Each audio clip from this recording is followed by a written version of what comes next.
আজ সকালবেলা আমি, মা, দাদা সবাই মিলে রেডি হয়ে বেরিয়ে পড়লাম তমলুকে বর্গভীমা মন্দিরে যাওয়ার জন্য বিপত্তারিণী পুজো দিতে।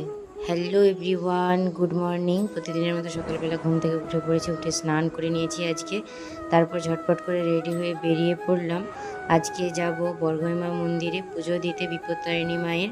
তারপর চলে গেলাম মন্দিরে ঢুকে প্রথমে পুজো দিয়ে নিলাম।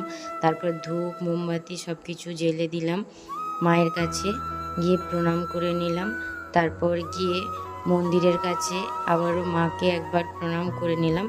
তারপর আমি আর মা দুজনে ব্রত কথা শুনে এসে খেয়ে নিলাম চরণামৃত।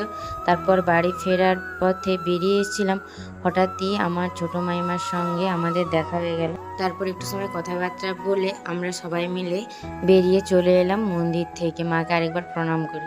তারপর বাড়ি ফিরে খেয়ে নিলাম একটুখানি প্রসাদ। আজ এতটাই, দেখা হচ্ছে পরবর্তী কোনো নেক্সট ব্লগ।